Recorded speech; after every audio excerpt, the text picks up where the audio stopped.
Okay, I think we have done it. Once again, my coffee is in the lead. What's going on, guys? We are here in...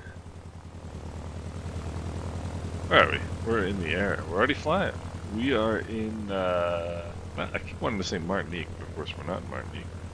We're on Marie Galante, which is a great little island off the coast of Guadeloupe. It's actually part of Guadeloupe. Hans, good evening, sir. Peter, welcome to you as well. Awesome to see you guys. I am excited. It's funny to have not done this in a couple days. We had Mother's Day this weekend, and so we couldn't fly. Hey, Jim Bridgman, how are you guys doing? Glad to see everybody. Glad to see everybody. It's good to be back. Let's go external power supply on. Rotating beacon on. Mixtures and props. Full forward. Master and battery switches on. We'll go fuel valves open. We'll go fuel pumps on. Open the starter hood cover. We'll go mags on left. Take a look outside. Make sure there's nobody out there to kill or maim. And we'll go starboard engine first. Crack the throttle is probably a good idea. Engine start is good. Oil pressure is good. Left engine. Give that a crank. Good start. Oil pressure is good. Mags to both. Let's close the starter cover. We'll go avionics master on. We'll go fuel pumps off. We'll check our fuel pressures. Fuel pressures are okay. Manifold pressures seem okay. Yes, Mike, it is TFFM. Correct, sir. And we'll lean the mixtures for taxi. We'll go nav and strobe lights on.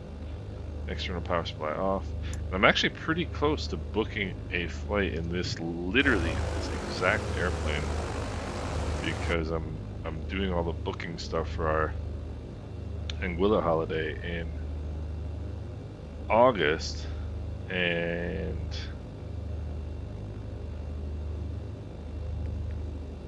I am haven't quite gotten to booking the Anguilla Air Services flight yet, but we're pretty close. So let's see what we got here. We have a heading of 200. Works for me to head down to Melville Hall. I started turning this the wrong direction. You guys are gonna, so any of you who haven't done this approach, this one, it's not too bad in small planes, but man, try doing this one in like the ATR or doing it in a jet. That will really keep your attention. It's a tough approach. American Airlines flies in there with ERJs. It's tricky. All right, hey Bob, what's going on? Mike, yes. Are you in the beta? If you're not in the beta, that might be why you don't see anybody.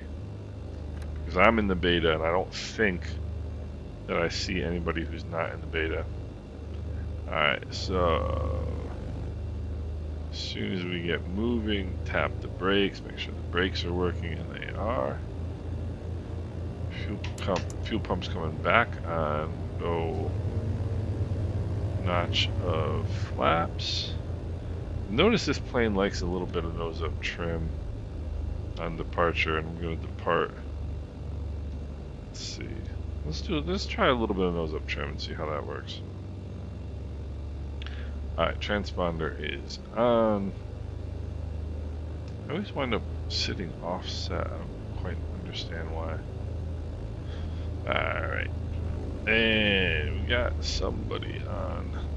Did I turn the gamer tags off? Seems like I might have. Oh, yes I did. Watch this. Let's turn. I don't know where they are. That's gonna be tricky. Yeah, Peter, so this is the Payware one. I have the Payware one. This is from SLH Sim Designs. It's a very simple little airport, but he did a great job with it. Bachman, what's going on? Alright, yeah, I forgot to put the gamer tags on, and I forget how to do it now. So I'm just not gonna bother. We'll have to live without gamer tags. If somebody can remind me in the chat, I'll go into the settings and turn them on. Probably have enough room, but I'm gonna taxi back anyway because it's fun. So what's going on, guys? How's everybody's? In the U.S. it was Mother's Day. I know in some other, I think in the U.K. it was Mother's Day as well, actually. And definitely we had a good time. We had 1, 2, 3 generations of mothers. Yeah, you know what? I even looked up the toggle, by the way. I even looked up how to do it. I was too late to get into the sim before the stream to do it. Working on your farm, Buckman. That's awesome.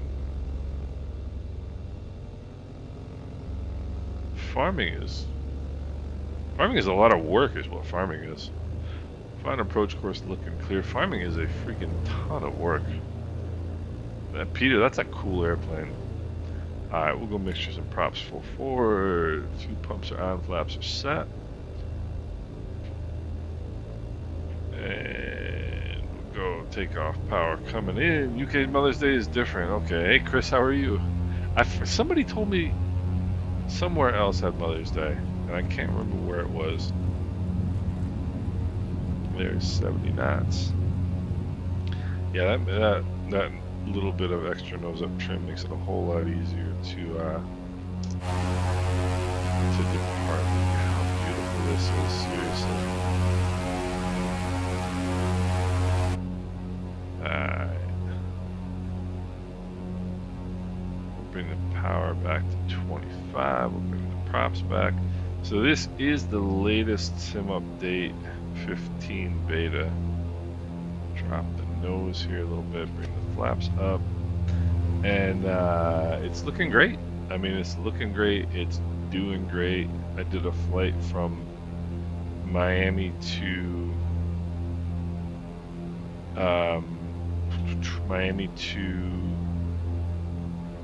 St. Martin earlier today.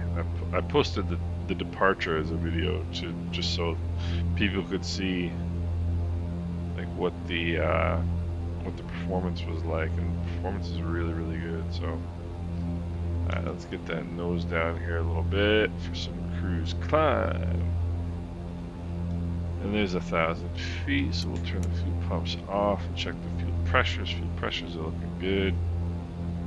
We're gonna have to, it's not a very long flight, but we gotta climb a little bit because we've gotta come down the valley on the way into Douglas Charles International Airport, aka Melville Hall, busting up 2 beaver dams. Yeah, it's funny how, like, remind me where you are again, Buckman. I can't remember off the top of my head, but yeah, it's funny how nature is part of what you do, you know. So we have a lot of farm country around here, and we have a lot of friends with farms. We actually have, I know for those of you outside of the United States, this is not going to sound impressive at all, but we have a couple 400-year-old or 300-year-old farms in our area, which for the U.S. is pretty cool, you know. And we actually go out. I'm gonna climb to 2,500. We actually go out to one of the farms and buy our milk straight from the farm. It's great. I mean, and the other cool thing is we can get it in the glass bottle still when you buy it straight from the farm. And it's amazing how different milk tastes when you have it in glass rather than plastic. And so for anybody who has never been, for anybody who's never been a part of one of our videos, who just came in and the first thing they hear is me talking about milk, they're probably going to be like, what on earth is going on here? Yes, we do like to cover a variety of subjects here on the islands. Vancouver Island, wow, that has got to be beautiful. That has got to be really beautiful. So yeah, we have a bunch of farms around where we are, and like we buy our meat straight from the farms, we buy our eggs straight from the farms, we buy milk straight from the farms. It's fantastic.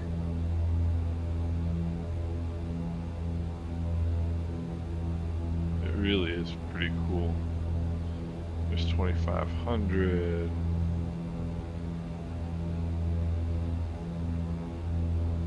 Alright. Just nose down a little bit. I have noticed a difference in real turbulence, realistic turbulence. I think it's gotten a lot better, actually. I think it's gotten a lot better. So let's see here. Where do we have?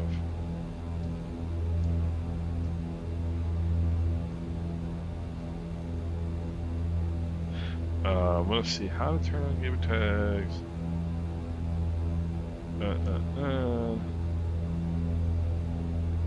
Options, general, traffic, show traffic nameplates. I'm gonna do that real quick. Options, general options, traffic, show, where is that? Show traffic nameplates. Yes. There we go. Alright, now, there we go. SLH Sim Design, I know what he's doing. You guys will realize what he's doing eventually. But here we go. Alright, so this is, I think right in there is the valley. So this is a cool, hey, Bombasso, Virtue Sim, Mike, what's going on? Really good to see you. It's been a while. I was actually thinking about you the other day, wondering how you were doing. Thanks for joining. It's cool to see you, man. And Babasso as well. Awesome, awesome, awesome. Oh, Blockman, I am in Central New York. I will type it into the chat because otherwise it's not going to make any sense. I am near Utica, New York. So I'm like right in the middle of New York State. And it's a cool area. It really is. I like being out in the country a little bit. You can always go to you can always go drive to the city if you want to. You can. And then you can leave and come back to Sanity later. So right there is where we're going. Melville Hall International Airport. Awesome, Virtue Sim. I've been in the same boat, man. I've been very busy. It's funny. I had such a pace going for a while with videos that now that I'm not doing as many, I feel bad about it. It's weird. But anyway,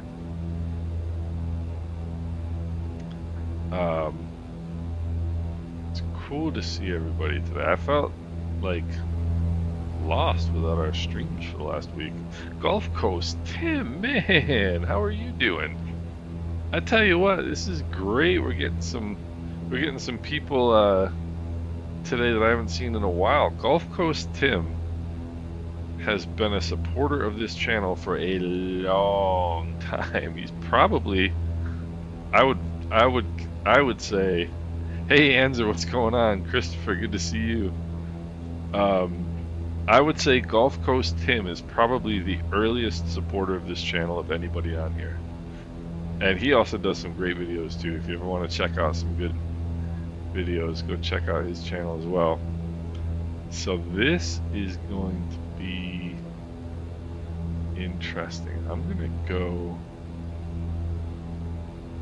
So you kind of have to see where... So I'm bringing the power back. It's kind of tough to see where to start angling in until you know where the airport really is. So we're gonna go up this way. This is a fun flight. Hey love, how are you? Good to see you again. How is life in India today? You've probably traveled virtually traveled the farthest to be part of the channel today. It's cool to see you. Let's see here. Let's get under. Yeah, Tim, it's a lot of work, you know. It's a lot of work, and we've all got other stuff going on, you know. And for some reason, my airplane doesn't want to slow down. All right.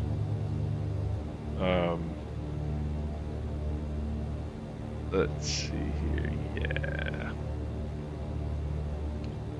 So this is a fun one. This is going to be interesting in real world turbulence too. So I can start to see the crest of the hill here. No. Don't want to do that. Don't want to do that. Let's see. Yeah, Virtusim, we are on the East Coast USA server. I am high.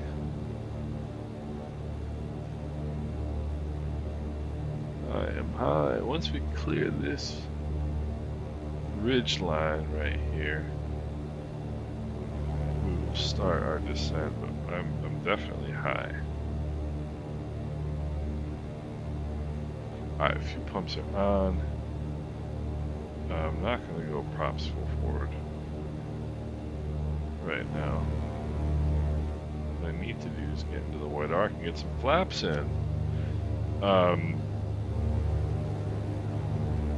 Virtusim, Mike, I'll let you know which airport this is once we're on the ground, if you don't know it already. Okay. We gotta pull power out here. Hard as it is to believe that I'm fast and high right now, I am fast and high right now.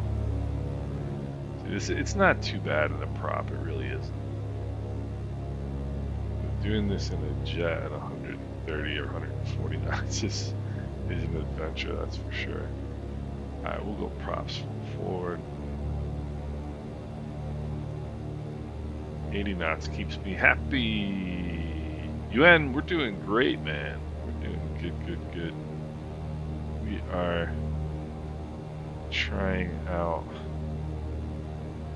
Melville Hall here. Imagine doing this at 140 knots. You know?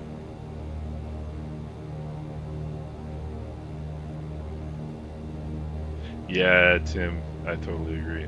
It's a great airplane. That's the thing, is you can get away with so much in this plane that you can't get away with in other planes. Alright. Yeah, milk section in Discord. We'll start a farmer's market in the Discord, how about that?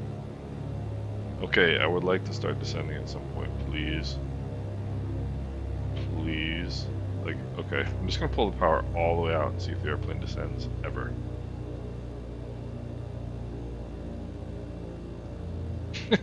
I mean, it just would not descend, and now it's going to do this,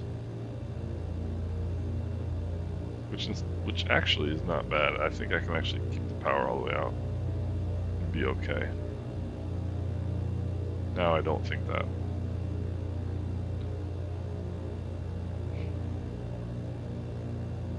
I'm slipping it for you, Peter. I mean, this is ridiculous. It's like a kite. This is part of the thing that drives me nuts about quote-unquote realistic turbulence. It's literally like a kite.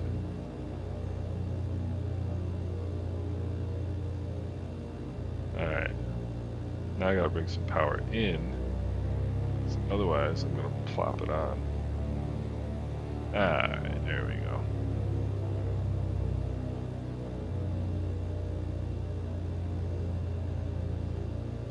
Let's see how long we can not land.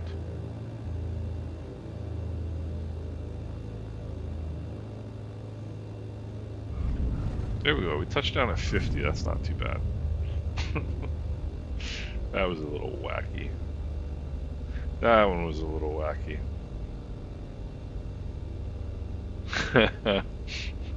Yeah, you know what's funny is that, like, whenever I fly in these in real life, like if we're passing, you know, if we're going somewhere traveling, I'll always ask if I can sit in the right seat.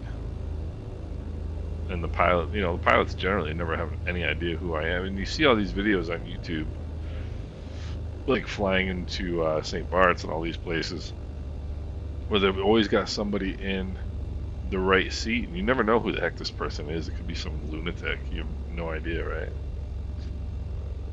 But fortunately, I'm not a lunatic.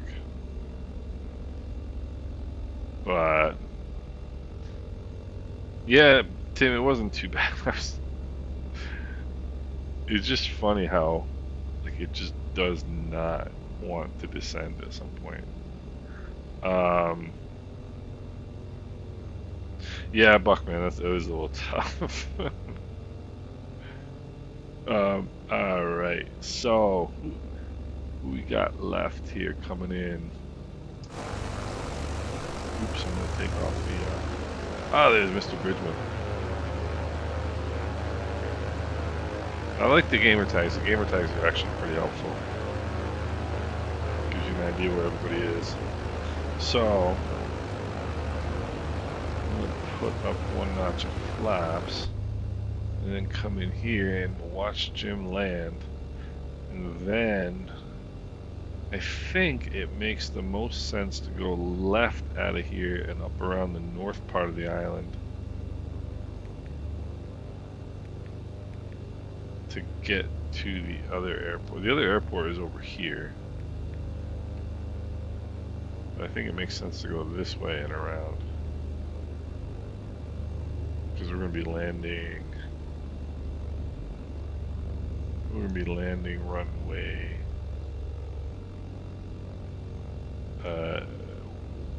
19.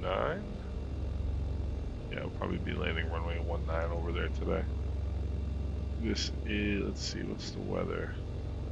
Weather is 32014. So maybe we shouldn't land 19. Oh, 3204, never mind, 3204.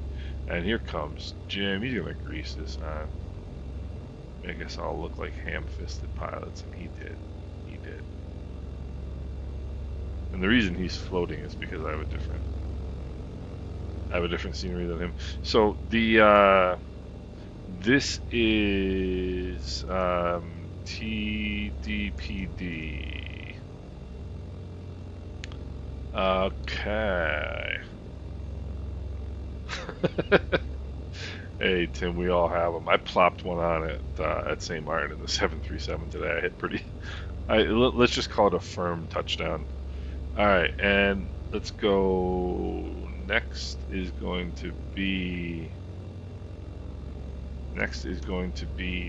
TDCF.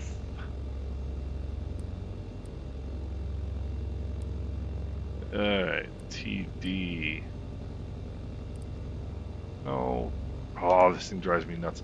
I do wish they would, with the Tobii Eye Tracker 5, change it so you can freeze your view in, well, like while you're looking at something. That would really make it a lot easier.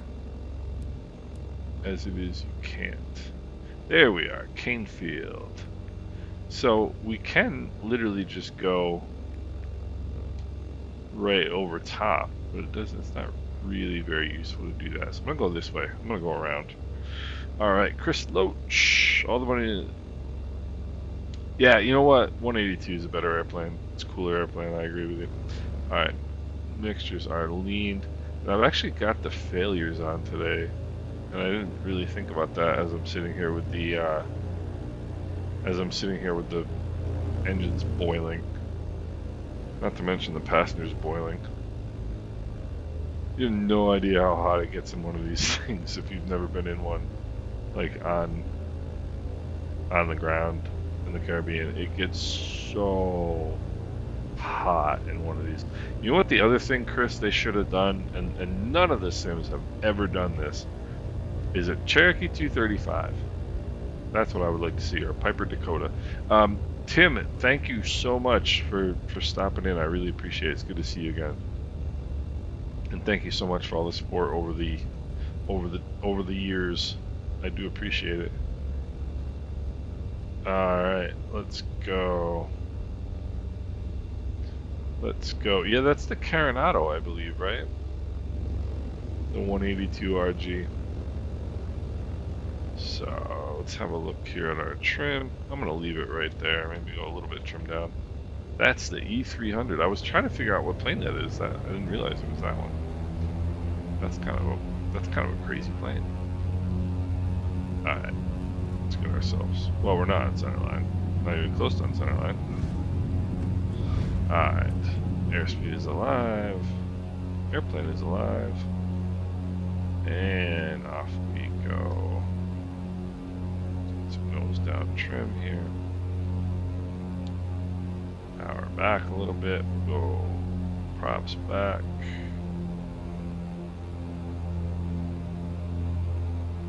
Alright, let's put the flaps up, take a look outside. So beautiful. Jim did a touch and go. I would have to imagine. So I guess we could just go right over the top, but whoopsie. Whoopsie.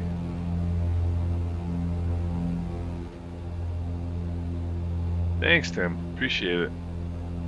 It's very hot. It's very hot. Alright, 1,000 feet AGL. Turn the fuel pumps off. Check the fuel pressures. Fuel pressures are good. Oh, I didn't put the mixtures forward for takeoff. That's 4-4.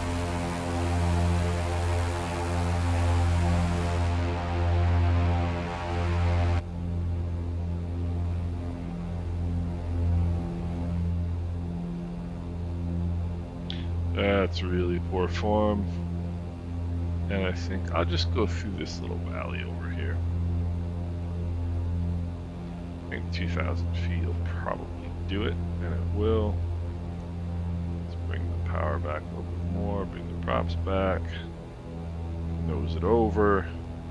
Niklov, what's going on? How are you? Welcome to the stream, my friend. How are you doing on this fine Wednesday? Presuming you're not someplace where it's Thursday already. Let's see here.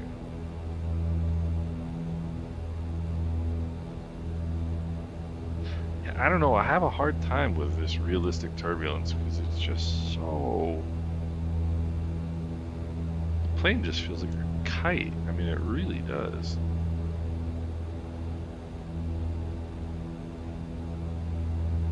Frank James, how are you doing, sir? What's going on? I'm in the plane just feels like a kite. I mean, look at this. I mean, there's Virtue Sim. The Islander, I mean, it is such a rock stable airplane. Vladivostok, Russia. You know what? My great grandfather, yes, great grandfather, was in Vladivostok, Russia during the Sino-Japanese War. And he walked from Vladivostok back to Ukraine, which was 6,000 miles. My grandfather told me that story. Amazing. Yeah, so it is Thursday. Yeah, I mean, you're way... How many time zones does Russia have? Russia has like 8 time zones, I think. Jim's already on the descent over there. That's awesome. Nikolov, welcome aboard. I'm always amazed at all the places people come from. It's so cool. Yeah, Bob. So my grandfather passed away in December, just after, like a week after his 97th birthday, and he had up until the day he died, he had a better memory than anybody I've ever known. And he told he could remember like the names of the house numbers he lived in. Like he remembered exactly which house number he lived in with my grandmother when they got married in 1949. But yeah, so my grandfather got drafted into the Russian army, or my great grandfather, excuse me, got drafted into the Russian army in 1912 or whatever it was. Yep, the Russia-Japanese War. Yep, and he got shipped out to Vladivostok by train, and that took like a month just getting there by train. And he got there, and he was there for like a week, and the war was over, and they gave him a check, and well, not a check, I'm sure, but they gave him whatever his pay was, and they were like, all right, see you later. Not like, hey, okay, let's come on over here, we'll give you a ride home. They just literally just paid him, and they're like, goodbye, see ya. And he had to walk home. He walked from Vladivostok to Ukraine, and I did the math on it. It's the equivalent of walking from New York City to San Francisco and back, and then walking from New York City to where I live, which is like a 4-hour drive from New York City. I mean, it's just insane. It's just insane. It's amazing. You wonder, I mean, how did you know where to go? Like, crazy. That's why I always try to keep my problems in perspective, you know what I mean? Life's not too bad. All things are relative. But I feel very glad for the fact that I don't have to walk from Vladivostok to Ukraine anytime soon, But anyway. So this is another really cool airport. Now I'm curious, I gotta look up when the Sino-Japanese War was. The Sino-Japanese War was in... Oh no, so it must have been... It wasn't the Sino-Japanese War,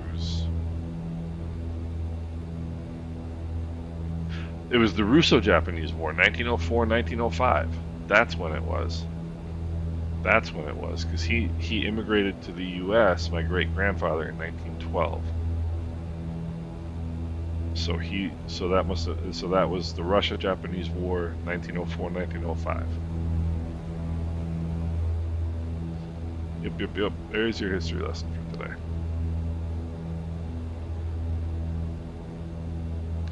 Crazy stuff. So anyway, this is a really cool little airport. This is Canefield Airport on the southwest coast of Dominica.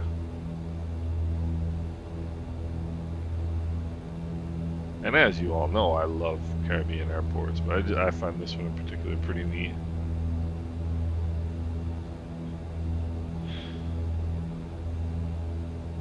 You know, I find this one pretty neat.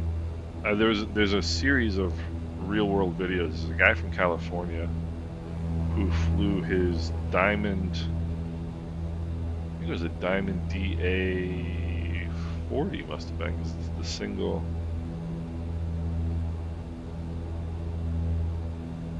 Yeah, yeah. I don't know much about that one either, Niklaus. I just remember the one I just remember the story that my grandfather told me. And boy, would it be nice if we would stop having wars. I think part of it is the fact that we've got so much more information nowadays. But and of course, most of it that we get is negative. But like, I would like to see fewer wars in the world right now. I really would. I mean, my ancestry is half Ukrainian, and so that's tough to watch. You know, but it's just a lot going on right now, it seems. But anyway, the guy from California did a video series on his trip. He flew from California down to, I don't know if he flew any further south than here. I don't think so. But he flew the Diamond DA40 from California all the way across the US, and then down the Bahamas, and then out the island chain down to here. I don't remember how long it took him, but it was fascinating to watch. And he flew into this airport. It was really pretty cool. It was really pretty cool to see. That's one of my goals in real life one day, is to do that. To fly. I don't know how far south I want to fly. I mean, I would love to fly all the way south. I think I told you guys the story one time. I was listening to, I was watching the web stream from Princess Juliana in St. Martin one day. So it was a Saturday morning, and this woman from Florida flew.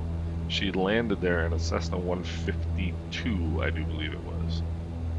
So she had flown from Florida to Princess Juliana in St. Martin in a Cessna 152. I was like, wow.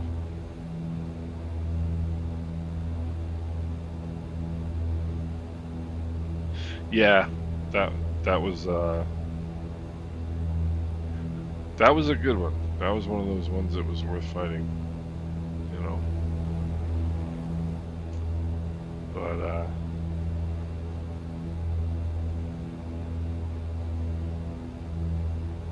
let's see. Jim's been waiting for us for a while. So, start bringing the power back here. What message do you have for me?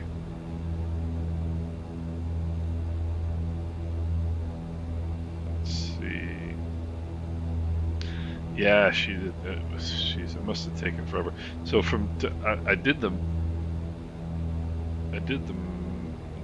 flight planning once to fly from New York to Princess Juliana in the Cessna, in my Cherokee 180, and that would take something like 21 hours, and it's about 8 or 9 hours worth of flying to get to Florida,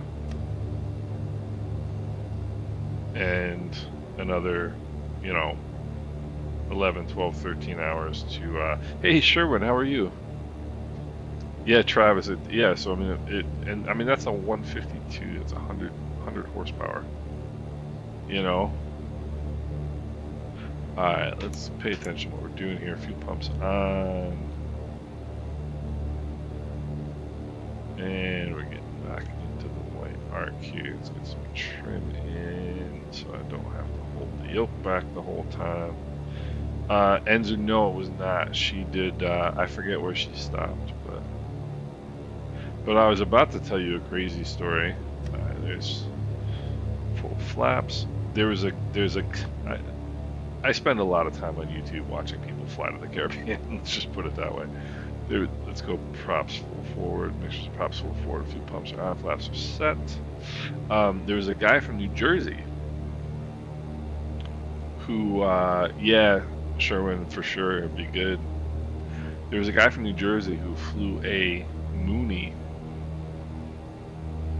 80 knots, I'm pretty happy with. Flew a Mooney from New Jersey to Princess Juliana. He flew from New Jersey to South Florida, and I mean South Florida, like Miami, in one hop. Straight. Now that is like a 10, 11 hour flight, even in the Mooney. I mean, holy cow. He and his wife, the guy's like in his 20s. And he and his wife, I mean, I couldn't go 11 hours without having to pee. Just couldn't do it. And I mean, you know, we have options. Not sure what option his wife had. Although I know they make some weird little thing, but let's not get into that. Nikolov, it's here. A little bit cool and rainy in New York today, but overall it's nice weather right now. So this is a freeware airport. There isn't a payware for this one that I know of anyway. And here comes Chris. It's weird seeing Chris Loach flying in the DR40 as opposed to the DC3. Alright, let's see. My fuel pumps are still on. Let's get the flaps are fine. Always has used low wing. Oh, Peter, so why is it showing? I think I had Chris's DR40. It's Chris Loach. And that must be you as well. Oh, that's Jim. That's gotta be Jim. Maybe I'm too close to you to see the gamer tag. We'll look here in a second. But I tell you, like, people do crazy things in small airplanes. It's great. It's cool to see. Where are we going next, by the way? Why am I asking that? We're going to Fort de France, Martinique is where we're going. So let's go and watch Chris's landing here. Looking good. Let's go TFFF.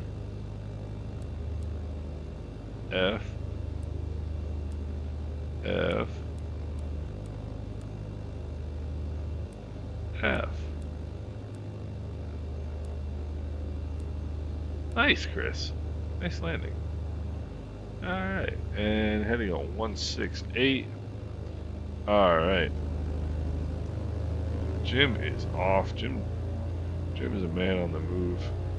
Alright, flaps are set, fuel pumps are on. Let's go mixtures forward this time. Heading on 168. Due south. Alright, heading indicator checks with the runway number. Set my altimeter.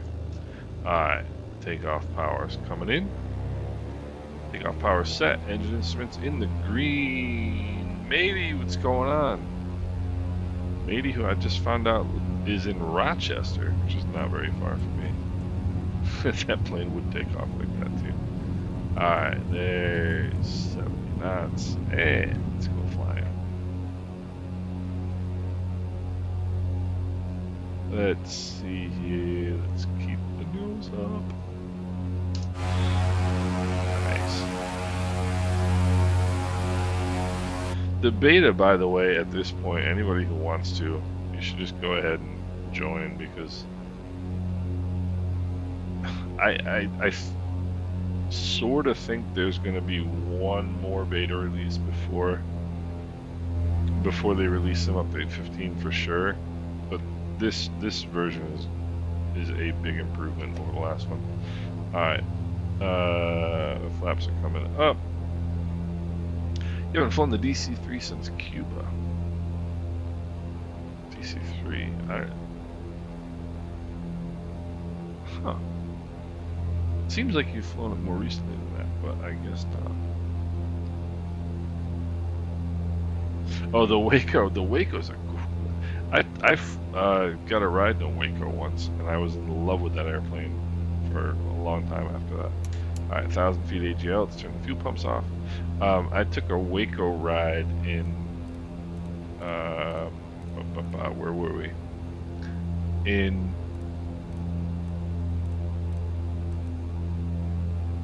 Key West, Florida.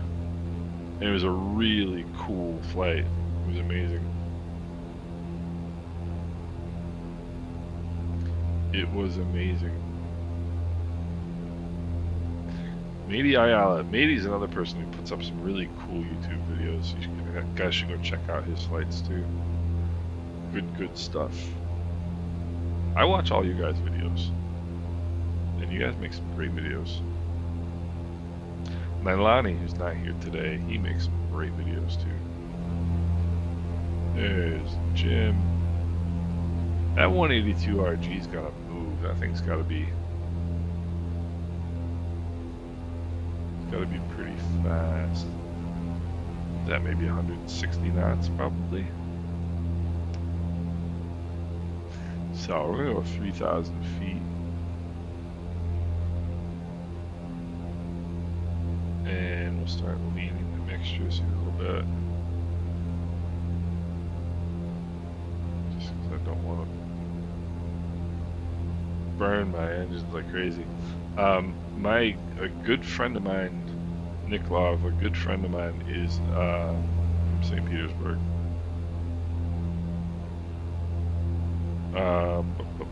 Islander since Cuba.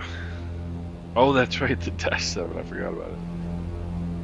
That's from the 182RG is Coronado, no? I think that was one of the. It wasn't one of the like the local legends or whatever they call it. I think it was just a straight release from Coronado. But I tell you what, Coronado kind of gets a bad rap, but I think they're kind of coming back.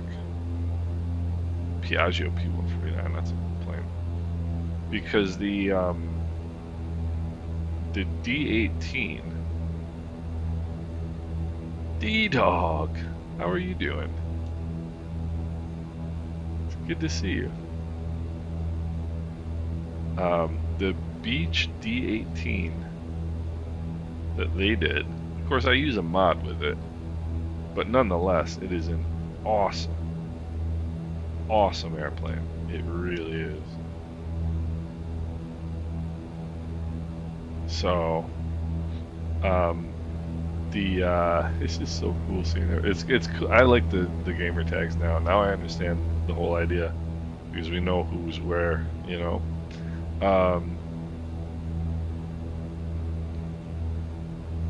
Yeah, maybe that's the way, you know. That's the thing about this airplane in particular. It's so stable. Like, you don't need an autopilot in this airplane in real life. You know?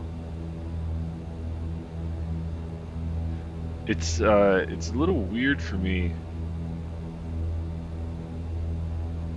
So in my real airplane, one of them, I have a Garmin Digital 3-axis autopilot, which is coupled with the GTN 750. I mean, it's an amazing setup, but it's weird just sitting there watching. You don't feel like you're doing anything, you know? But yeah, planes like this, I remember early on when the sim came out, watching discussions of different planes and stuff, and somebody had somebody had created like an autopilot. I forget how they did it, but they created an autopilot for the Cessna 152. And I remember thinking to myself, why on earth would you do that? Like, what's, I mean, it just doesn't make any sense. But people do what they do, you know. I mean, I understand like the CRJ or the ATR, the 737, A320. Of course, you have to use autopilot. That's the way the plane is designed to be flown. But I mean, the rest of this stuff. I mean, if I turned on the autopilot on this thing right now, what would I do? I mean, you're going 120 knots. It's not like you're really going very fast, and then you just sit there, you know. You just sit there doing nothing. That's not much fun. But matey, I appreciate that. Thank you so much. I appreciate that.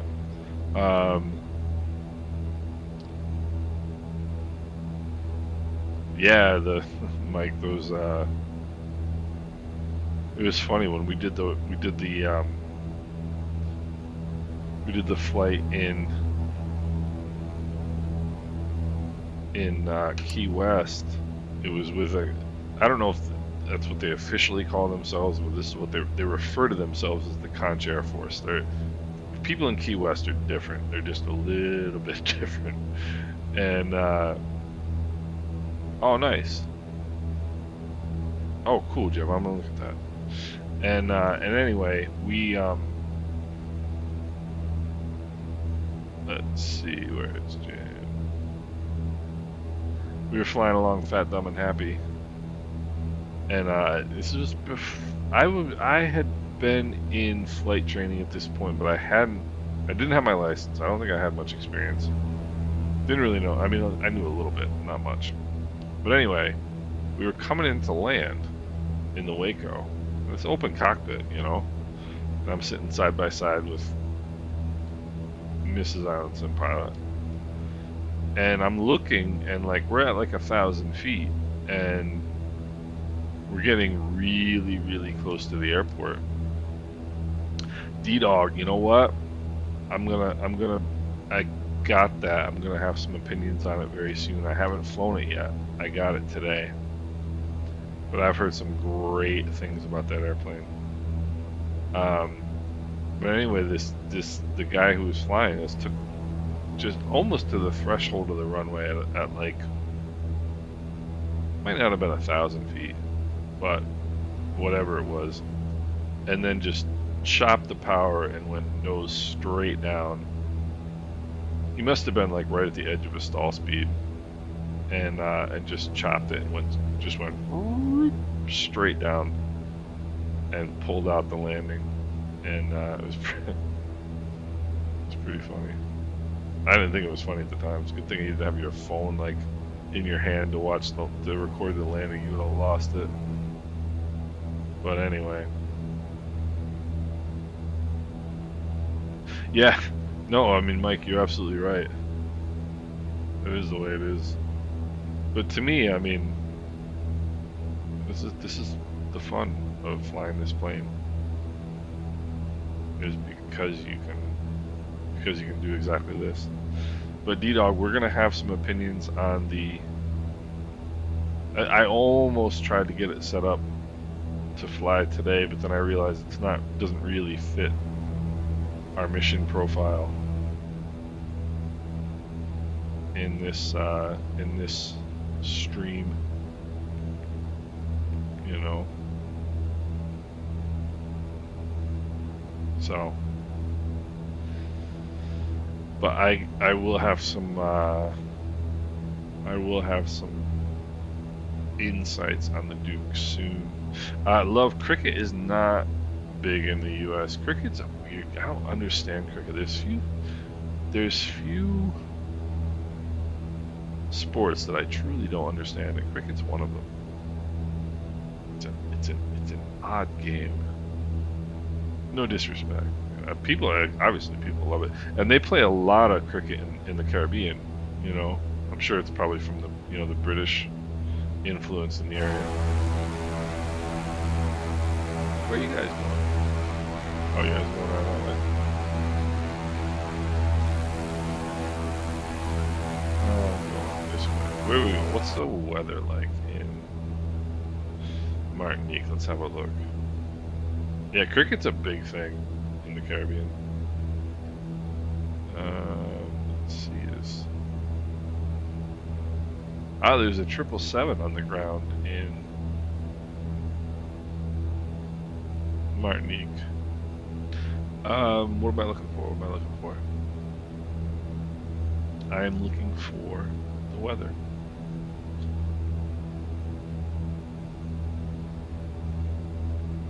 I think cricket is one of those things where it's like kind of the point is just to hang out, right?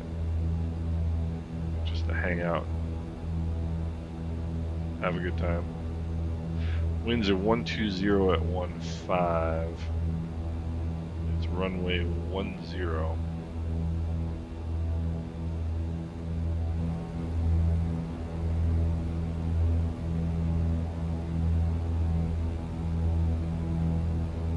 So, and we've got the yo-yos going here again.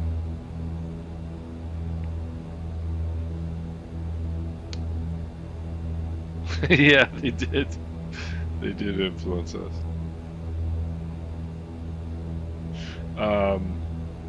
Where is?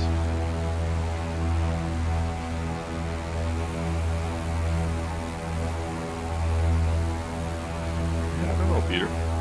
'Cause that's not you, right? It's feeding. That's the E300. Let's see here. Oh, okay, Jim's got the panel here. Yeah, that's a nice looking panel, Jim. That is a sharp looking panel. That to me is a very clean 6-pack. I like that. I just got this. I just got the picture on Volanda. That is a nice looking panel right there. Love the 750. 750 is good stuff. That's okay, Chris. ESP Inc. Gotcha. And you know, Love, it seems like it's sort of like baseball, but like I don't understand. I read the rules once. I tried reading the rules. Like I don't understand why they run back and forth between the 2 wickets. That's weird. And they carry the bat with them. Like if you're in a hurry, wouldn't you just drop the bat? I don't know. That's the way I look at it. I'm sure there's a reason why you shouldn't. But I'm trying to think of other sports, like hugely popular sports that I'm not interested in. I wasn't really into soccer for a long time. I like soccer now. I'm obsessed with Formula One. That's getting really popular in the US. I kind of feel like Formula One is getting hit a 6. I kind of feel like Formula One is getting faddishly popular in the United States. I don't, like, I don't know. I just hope it doesn't become like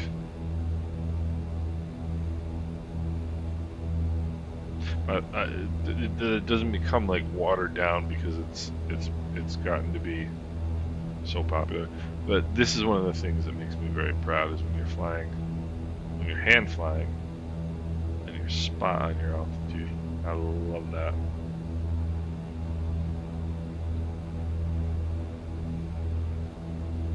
Yeah, Mike. I took a look at the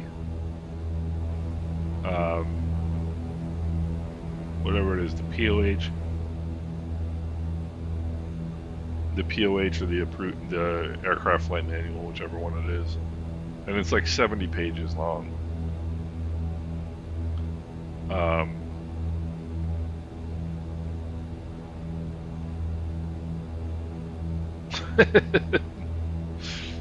Yeah, but Mike, but like at least you run kind of in a, you know, in a circle, you know.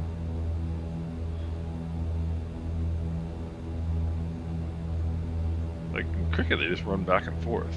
It's like the same dude.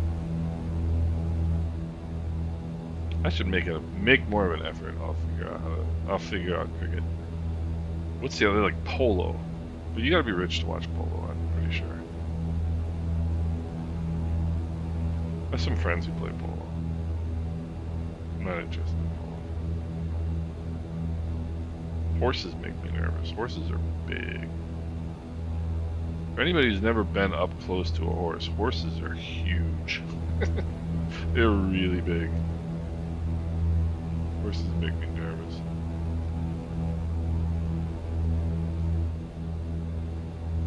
So, Fort de France, Martinique. This is one of the coolest approaches in Microsoft Flight Simulator, in my humble opinion.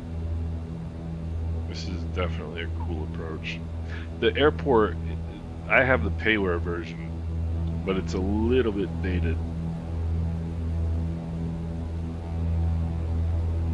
It's a little bit dated. I don't think they ever updated it after they released the initial version. Which is kind of too bad, but so what's cool about this airport is you come in through this bay right here, and you land straight in on the runway. It's just cool. Curling is curling is one of those things, like I can imagine beer was involved in the development of curling. Beer or some sort of alcoholic beverage. Because number one, it's cold. Why would you purposely do something where you're kind of standing around in the cold? I mean, there are people that like the cold, I guess. I don't mind it for a couple of years, but jeez. Or a couple months, you know, like Christmas time is nice. But I don't think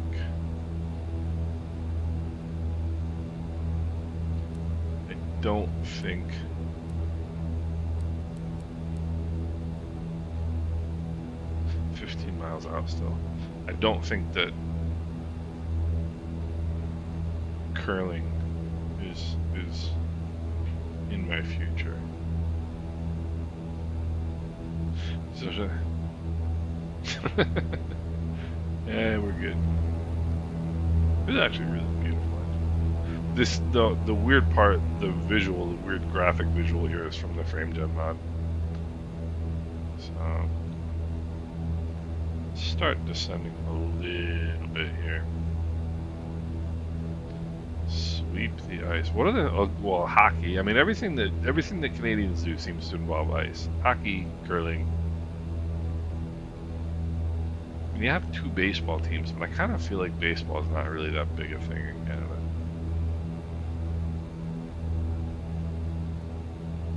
You know, there's Toronto Blue Jays and the Montreal Expos are no longer, which is really stupid. You know, I think sports teams should not be allowed to leave wherever they've been for 40 years. You know, the Montreal Expos. Who did they become? I forget. Are they the Tampa Bay Rays now? No, I don't think so.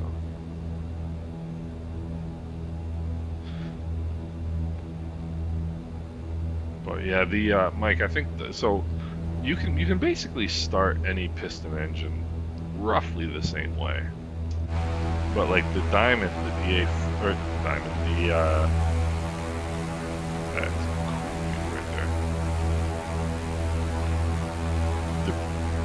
Oh, look at that. The Beach 18 is a totally different ballgame.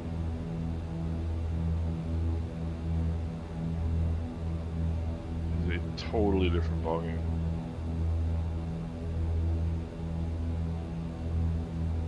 You know what's weird? You know what's annoying is that pickleball. Pickleball's annoying.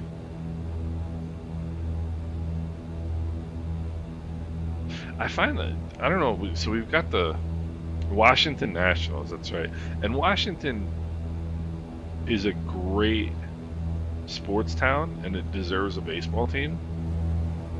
But like, I have friends who have like been in cities where their sports team got taken away, and that must suck. Like if the Mets, I'm a Mets fan. Like if the Mets like just got taken away and like sent to like I don't know, they became like the New Mexico Mets, I'd be pretty peeved, to put it mildly. 10 miles now. I would not be happy if that happened.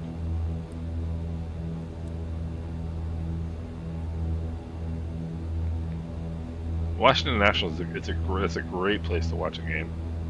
That stadium. Coyotes are now in Utah.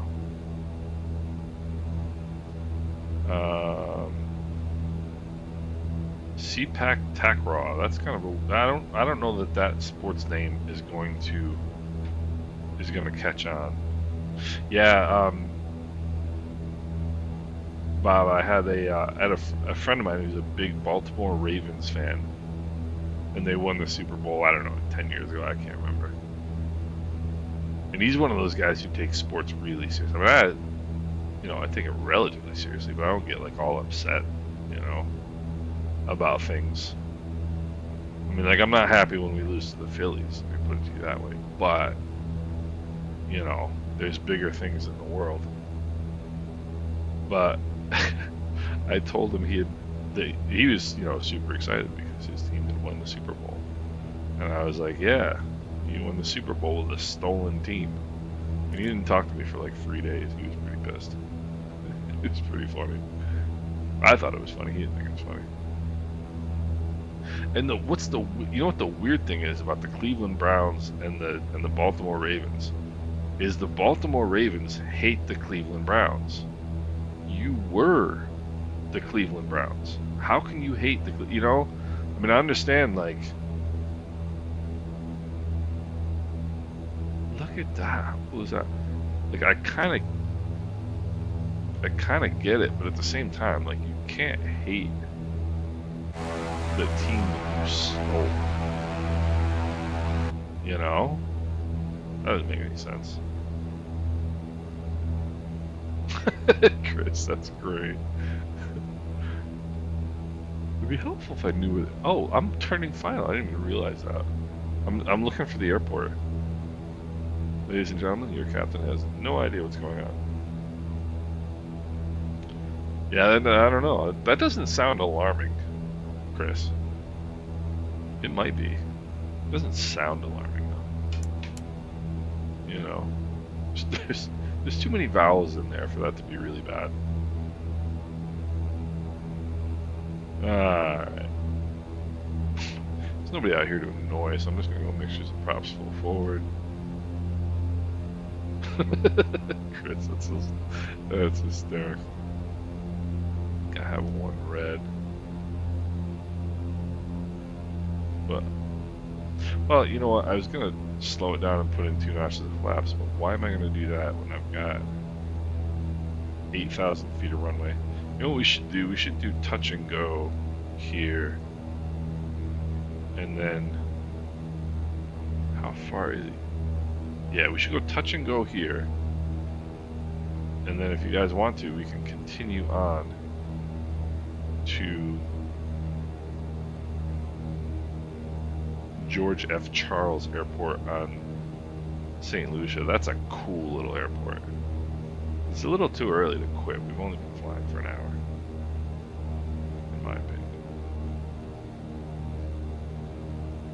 See, and this is what I find weird. Like, there's a ship right there. I don't have any ship add-ons. So where'd the ship come from? That's what I don't understand. Alright. Winds are... well, who knows? And furthermore, who cares? I think this is a cooler approach in a jet than it is in a piston plane. Alright, there's one red. So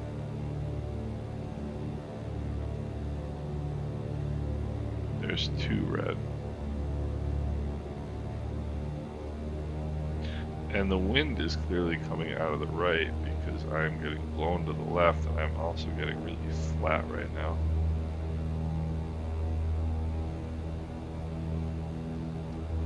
Okay, that's a little better. Whenever you get below glide slope, don't try to inch your way back to it. Level off, get back to 2 white, 2 red, and then begin your descent again. It's your flying tip of the day. Sambo's got the French knowledge, so we can figure out what the problem is for Chris. Alright, power back.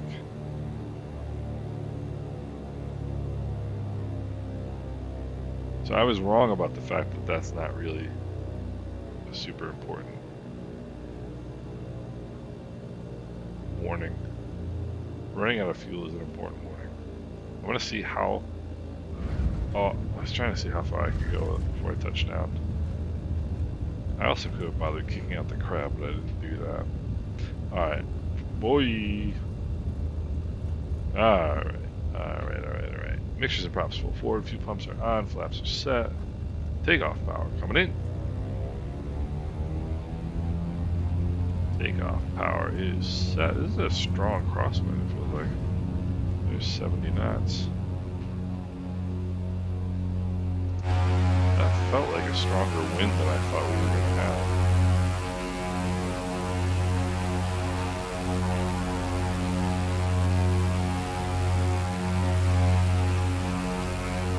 This is a cool departure. So, bring the power back. Basically just going to go south. That's approximately where. That's approximately where we're going. Mike's doing laps up there.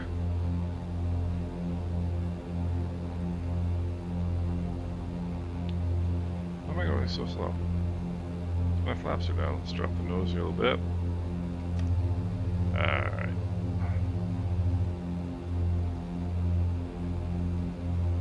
Flaps up. Alright. See, that's a pretty cool little airport. It's a neat approach in the like in a jet. It's a really cool approach. Whoa. Why are you doing this airplane? Alright, nose down here. Let's go. Fuel pumps off. Fuel pressures are good. Sambo, how are you? What's going on?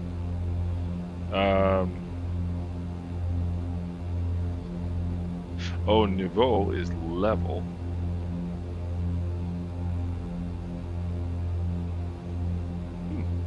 I'm assuming anyway. I'm gonna get my nose down. One of the reasons why you want to do cruise climb is to get your nose down so you can see over the top of it.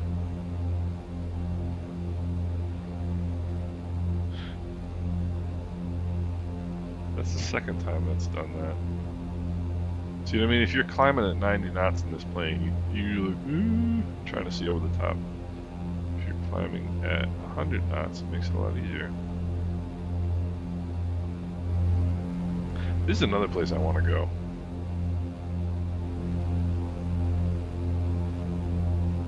This is another place I really want to go. Some nose down trim.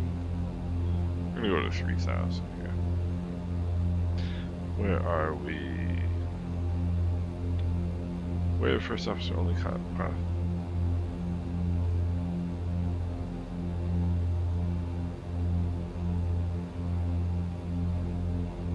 Oh, Chris. That's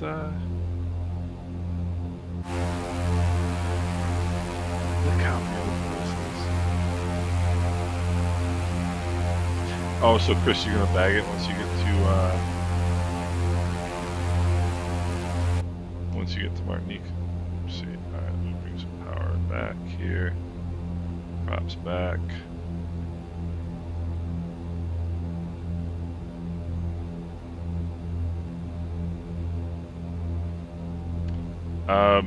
Love, the first officer's he's also at the controls. He's not using them though. What is that over there? So the first officer would be, like, if this were a 737, the first officer would be sitting there, and he would have his own controls.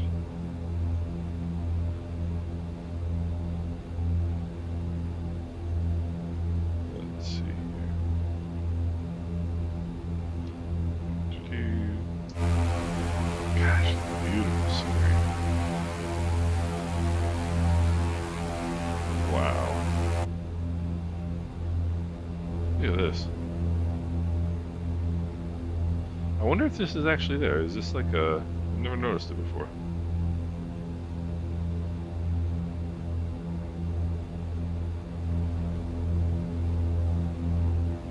That is stunning. Look at that.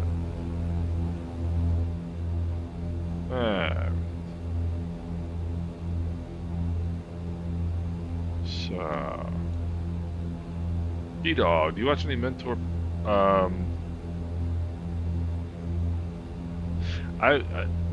Not that person in particular. I'm gonna have to look them up. The Mentor Pilot. I'm gonna write that down. I am an obsessive reader of NTSB reports. I've read literally thousands of NTSB reports, and which accident was he talking about? Because there's a halfway decent chance I'm familiar with it. Pretty familiar with it. A little bit high here. Manifold pressure. Maybe that's why we're climbing and climbing and climbing. I bring the props back just a little tiny bit. Start reading the mixtures. But yeah, I have read a zillion accident reports in my life. Some of them I mean, some of them are really...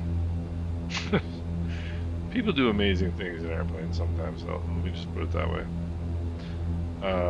Let's see, where are we going? We are going to TLPC. Yeah, in particular,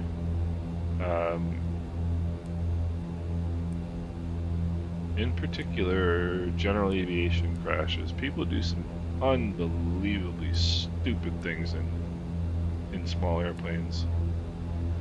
And I just don't know whether they respect the fact that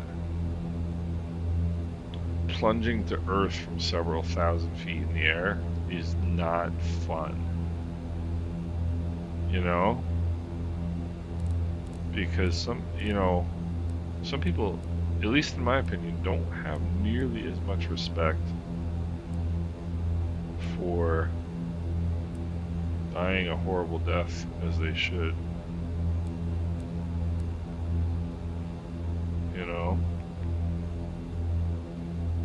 Not to be too morbid, but like, I mean,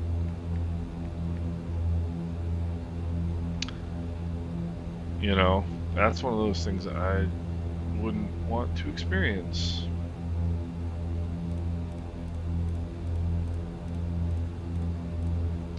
One of the things I really like about flight simming is you don't have to worry about that. I tell you, it's kind of always, I mean, at least for me, it's I don't know if I want to say always on my mind when I'm flying real planes. UPS 1354. Was that the one, let's look at it real quick. Was that the one in Texas? UPS 1354 and I think Birmingham, Alabama.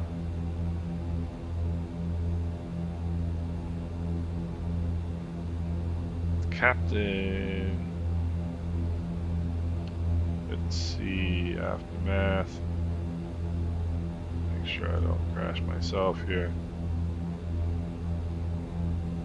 Oh, the flight crew, they had an exemption from the minimum crew rest requirements.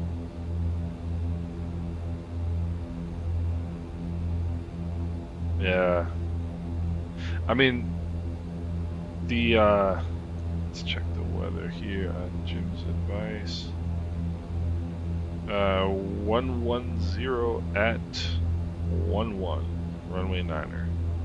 This is a fun approach. This is a really cool approach.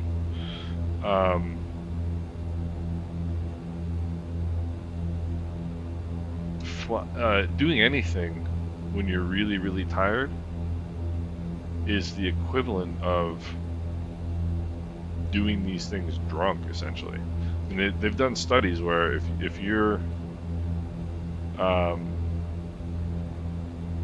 you know, I forget what it is, like awake for 24 hours or whatever it is, there's a certain time frame that once you get past that period of time being awake, you start to basically perform tasks like you're drunk.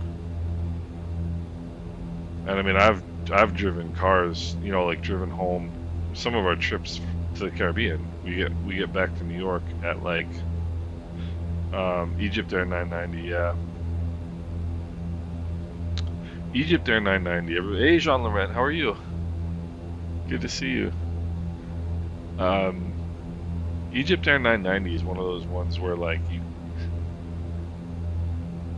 almost can't help but think the conspiracy theorists might have a valid point on that one. I just think there's too many. What speaks against it is there's too many people involved to keep anything secret, basically. Sometimes I get these white patches in the Caribbean. It's like it's snow. But Egypt Air 990, they said that one was from a spark in the center fuel tank. Empty center fuel tank. And like the other two theories are that the I think it was the co-pilot said a couple times like God is great, you know, and like in which, you know, somebody who has a strong religious belief and is in a life-threatening situation may very well say that, you know, in hopes of being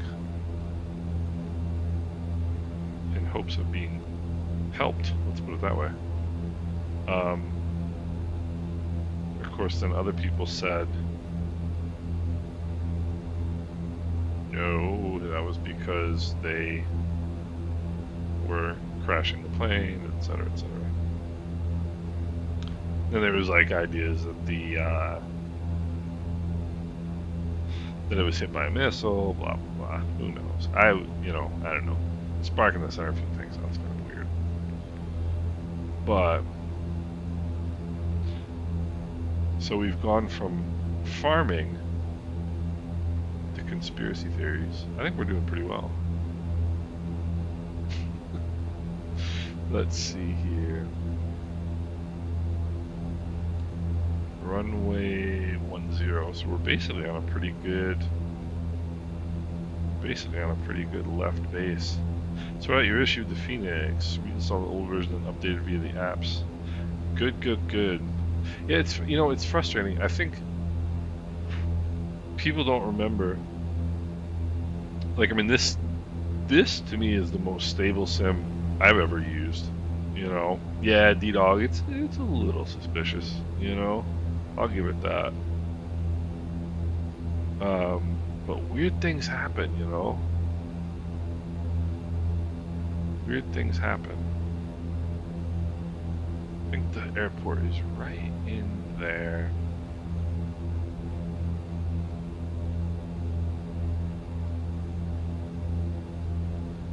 But yeah, you know, my thing is if there's something, you know, something else happened, the ability to keep that a secret in today's day and age is basically not, you know. I mean, what's the old saying? Like, a secret is no longer a secret after you tell the second person. You know? Like, it's just never, you can just never keep something like that under wraps. But anyway, Jean Laurent, like I was saying to you,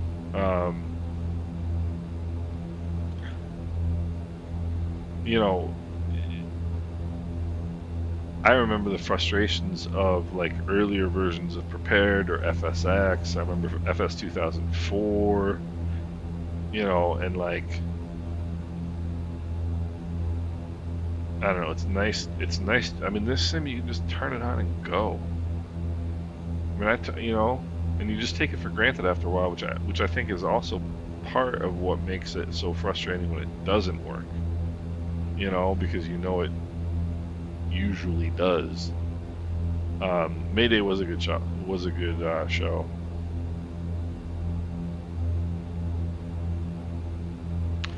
Yeah, that's the Air France out of Sao Paulo. That was a weird one. That was a weird one. I tell you what.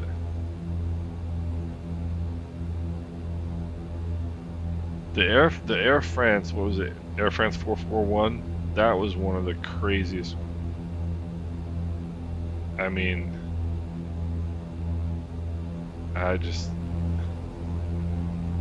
the thing that I always try to learn something from these accidents. And what I learned from Air France 441 is, and look, I'm probably never gonna fly a jet in real life. Although, who knows? But what I learned from Air France 441 is leave the airplane alone. A properly trimmed airplane, if you don't change the power settings and if you don't change, you know, the pitch, like the attitude, generally speaking, it's just going to keep doing what it was doing, you know, and or return to the state that it was previously in. If that guy had just left the damn airplane alone, pardon my French, there would be a couple hundred people still alive.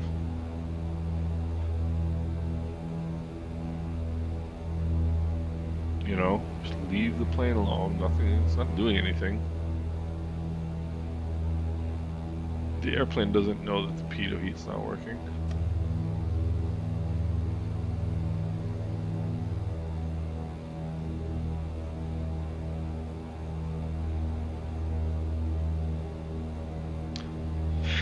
You know, that one was crazy. Hey, Elba Pino, that is a nice surprise. I'm just talking about Air France crashes. Talk about timing. The sim is great, Elba Pino. Bonsoir. We were just talking about one of the weirdest plane crashes of all time, which was the Air France 441.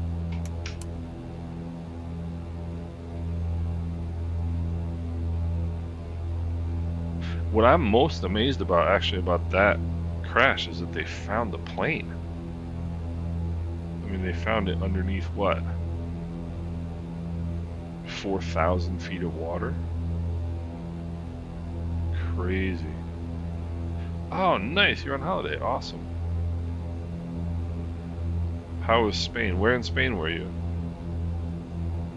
Here I am over speeding my flaps and mixtures and props full forward.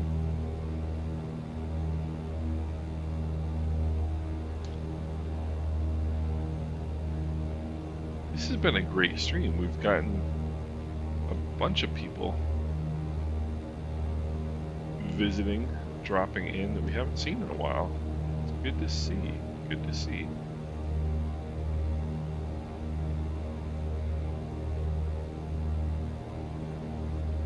Hey, love, take it easy. Have a great evening, and thank you again for stopping in. Good to see you. Take care. And it's gotta be like 3 in the morning where you are. Rest well and take care. Alright, now I spend so much time talking, I gotta pay attention to my airplane, particularly because this is a really cool approach. So now I need to descend.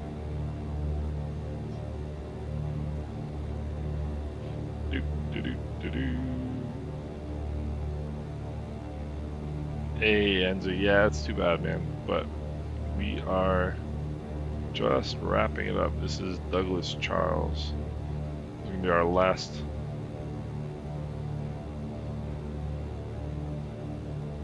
point of the evening. That is a VASI on the left-hand side of the runway.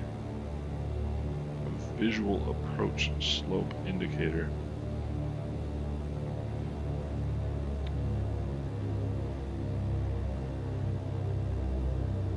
As opposed to a PAPI, which is a precision approach path indicator. This is a really terrible approach.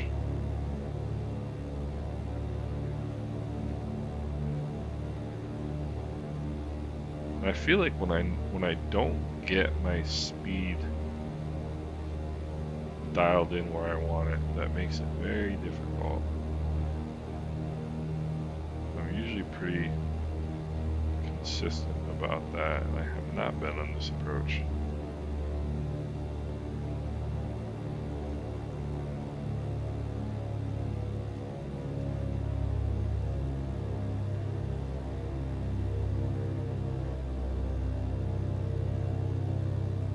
This is one of the cooler approaches in the islands, and I am not doing it very well.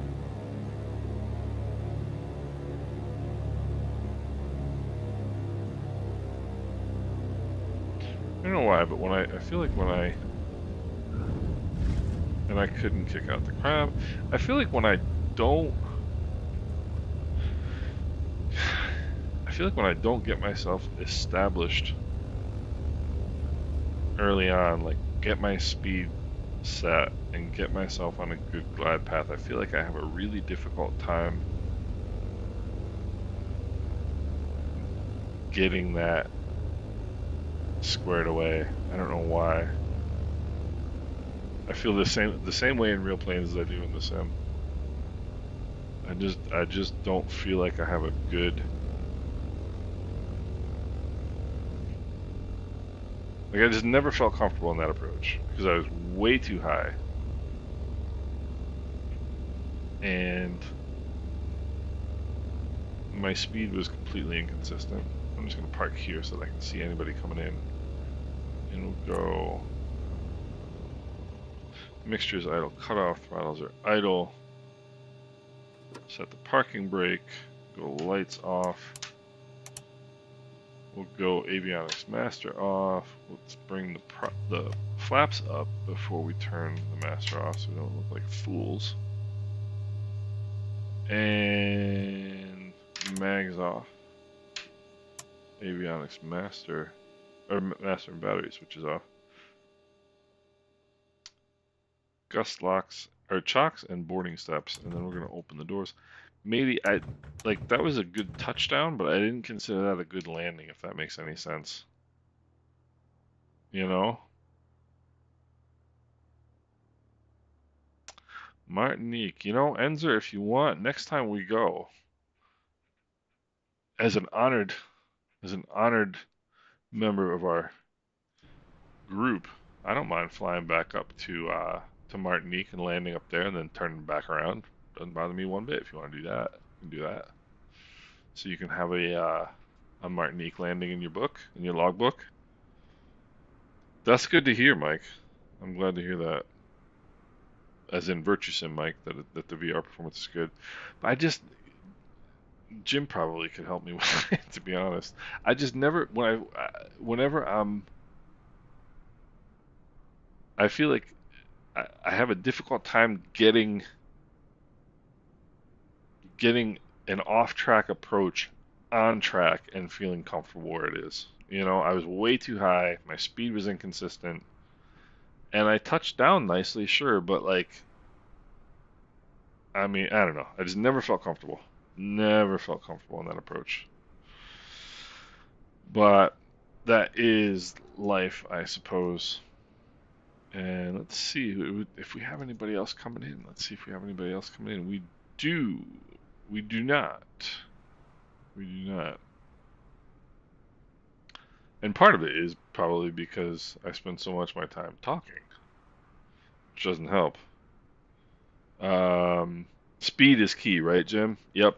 I totally agree. I totally agree. I somebody told me one time that the three keys to making a good landing are airspeed control or airspeed, and airspeed. You know, because and that's what if you ever like listen to me mumbling to myself when I'm getting set up for an approach in this airplane, I always try to get the speed set at 80. And that's like my first thing, and I really don't even worry too much about being high or low until I get my speed set at 80. Until I get the 2 notches of flaps, 80 knots, and trimmed. And once I get there, in this airplane with full flaps, you can get down pretty easy, if you have to. But I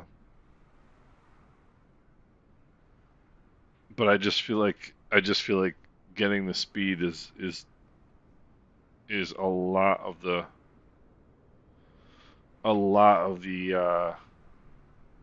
secret, you know. PA, what do you mean by PA, Jim? Sorry for if it's something obvious and I'm just not catching it. Um, but I do, I also do like, I talk a lot when when we're doing these streams, and that could be part of the problem too. But anyway, this is a really sweet little airport too. This is the Payware version. I just love airports like this that are just like in the only place they could put them, you know? And it's just a cool airplane. I love the ground textures too. The pitch attitude, gotcha, gotcha. That's an interesting point. I rarely actually even look at that, to be honest with you. I need to. Oh, there is an Run Wild. Okay, I gotta look at that. Hey, D Dog, take it easy, brother. Thank you so much. Appreciate it. Um, Jim, what's weird is I really don't pay attention to my pitch attitude. I'm just airspeed and vertical speed. You know what I mean? Which is the weirdest thing. And even in instrument flying, I do the same thing.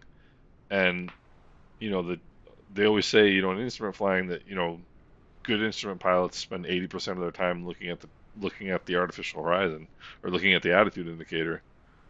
And I rarely look at it. I'll be honest. Which is weird. I don't know why I don't.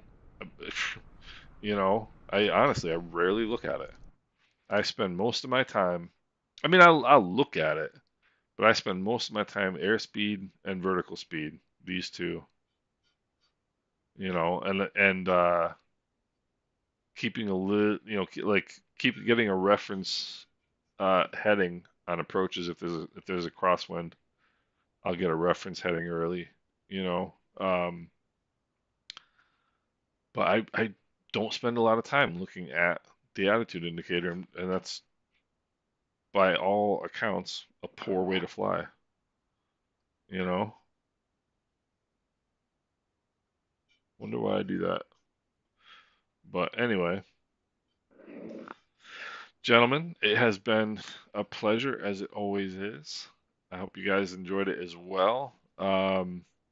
D-Dog has taken his leave. I gotta get that TLPC update. I'll see if I have it.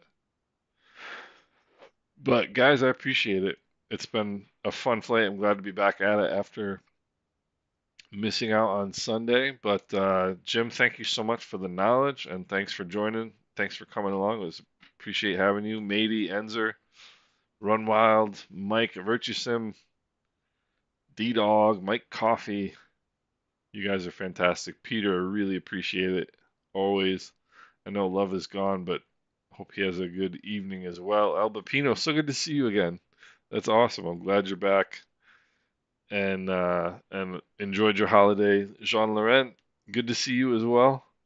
Um, guys, it was a good time. I hope everybody else enjoyed it as much as I did. Let me make sure I'm not missing anybody. Chris Loach, you're low on fuel, Chris. Careful.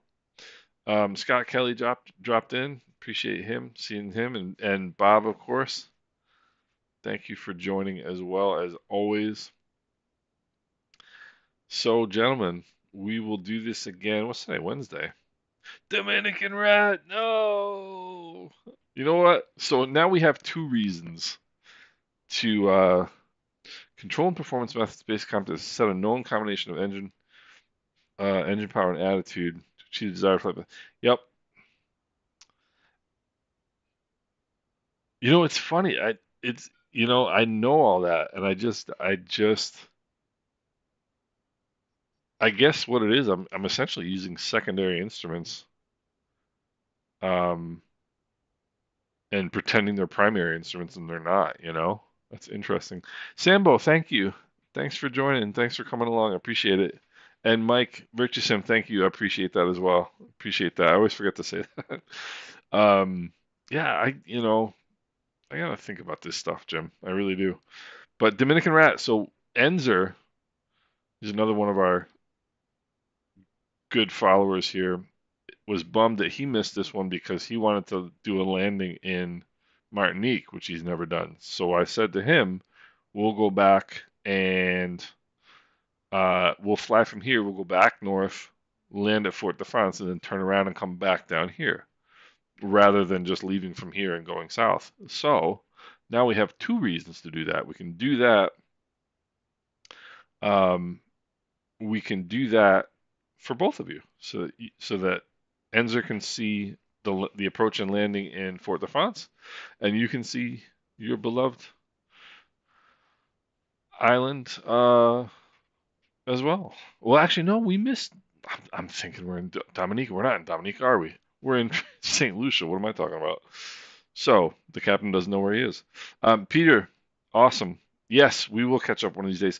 You know, and Jim, what's funny? Like I got, you know, I'm instrument rated. Like I should, and it's funny because I know the academics of this stuff, but I just never, I just use whatever it is that I need to give me the information that I need at that particular time. But I don't use pitch attitude. I really don't. I don't use, I use airspeeds for, climb. Uh, you know, I climb via an airspeed. Descents, I just get myself on path, and then I'm looking at really what I look at a lot is ground speed and descent rate. 80 knots, 400 feet, right about there. But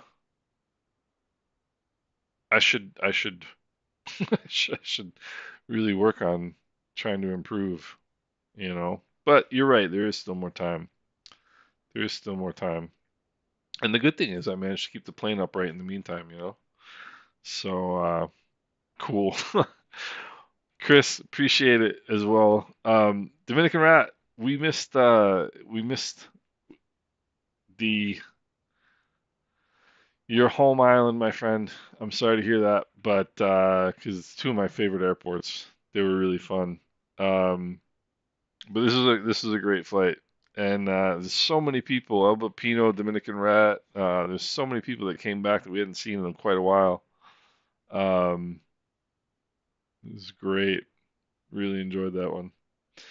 So I hope you guys have a good rest of your evening. Nikolov was here as well. He's probably asleep. It's probably early in Russia, as a matter of fact, not late. So anyway, guys, thank you everybody for coming along, and hopefully we're gonna aim for Friday. I really want to do Friday again. I've still got about 250 to go, Jim, on that. I'm around about 500 hours nowadays. You know, um, Probably 1,000, well, 1,200 in Microsoft Flight Simulator, but 1,200 not doing things that I should be doing. You know, um, but Dominican Rat, thanks, man. I appreciate that.